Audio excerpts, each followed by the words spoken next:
The 90s were a crazy time. It was the boom of video games after the NES came out. Another trend with the 90s is take any property and make it into a movie. And that happened with video games, so today we're going to be looking at video game movies. Grr! It's been nice working with you, Grr. Now self-destruct. Finally!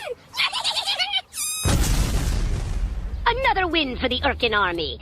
Zim win. Now I like Mortal Kombat, as you could probably tell, and this movie released at the prime of the games.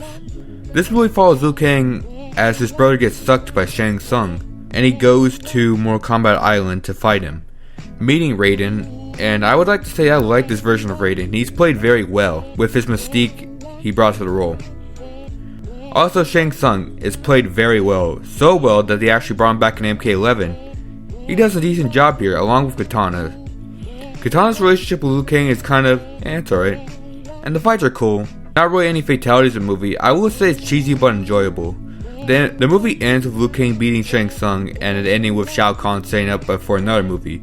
Overall, the movie is enjoyable. Sure, it's cheesy, but you can find enjoyment in it. Combat.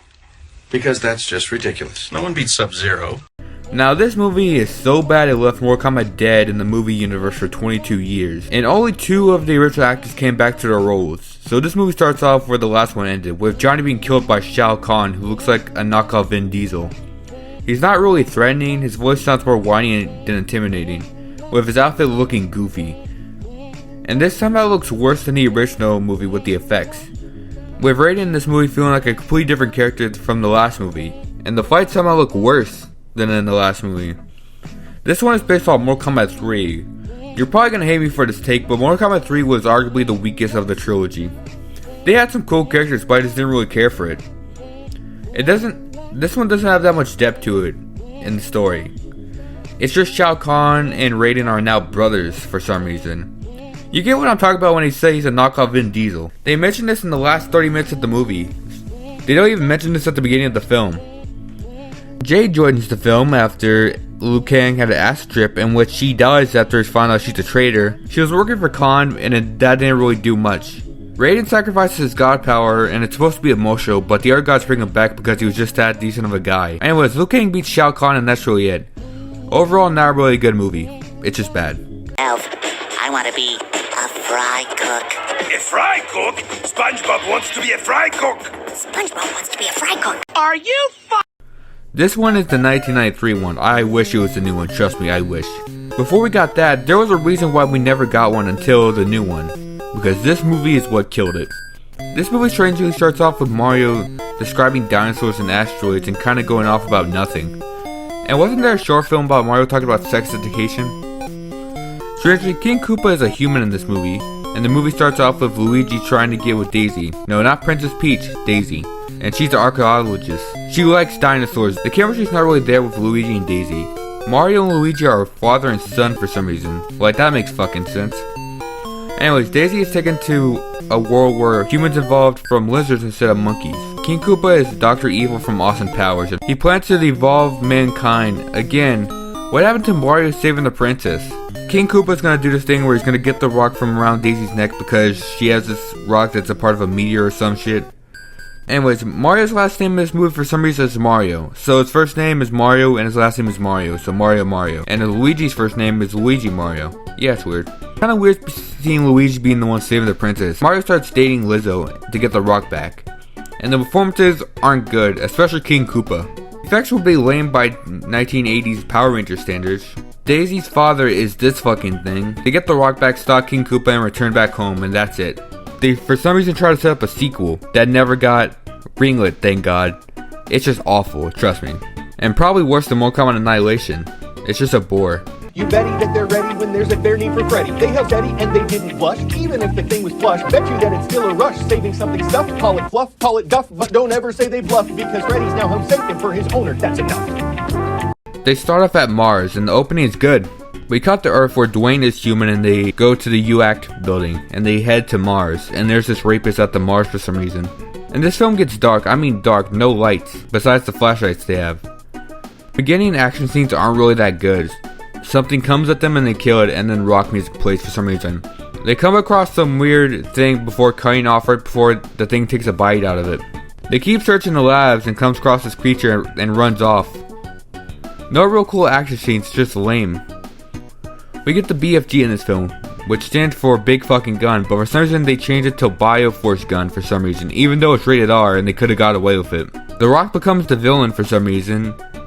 We have a boy brother and a sister duo. She gives him the disease because if you're a good soul, it won't affect you, which actually works, which makes it even more dumb. It goes into first person mode in which we actually get like a Doom reference. You know the 2D Doom? Yeah, we get that kind of a reference. Anyways, he throws the Rock into the portal and throws a grenade and kills him. And then they head back to Earth with his sister in his arms, and that's it.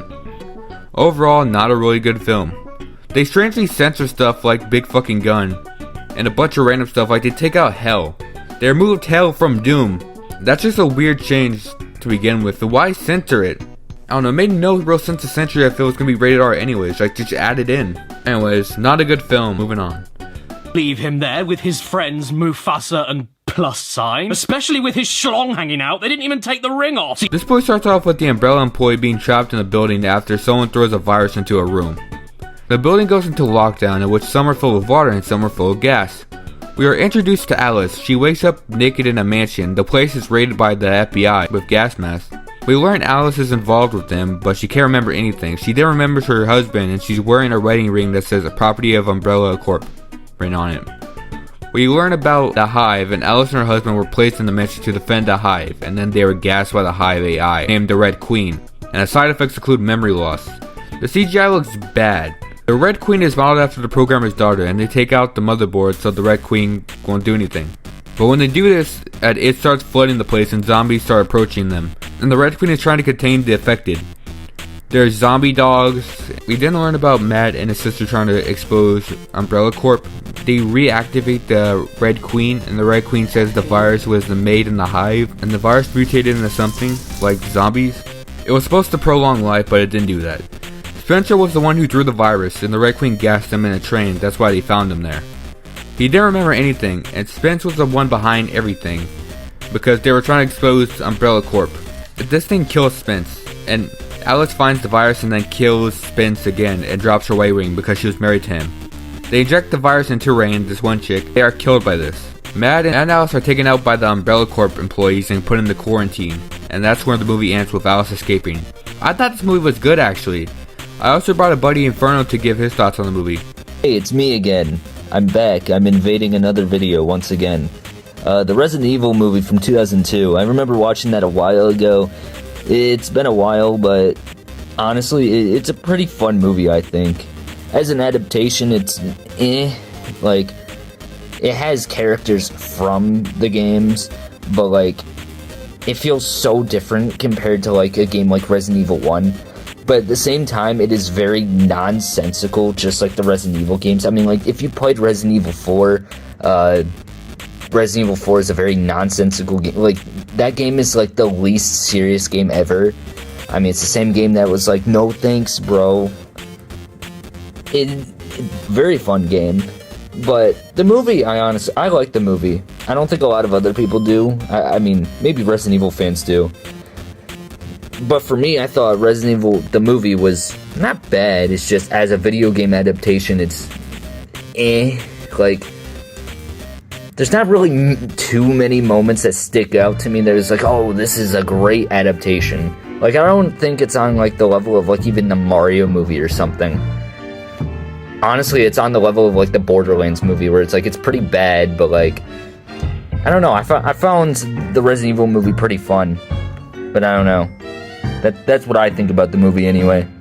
Overall, video games movies are a mixed bag. Some of them are good, some of them are bad. A lot of them are bad, but there's gems in between the dirt. And overall, I enjoyed them, to some extent. Doom actually sucks, and so does the Super Mario movie. The 1993 one, don't get it twisted. Anyways, I hope you enjoy, and bye!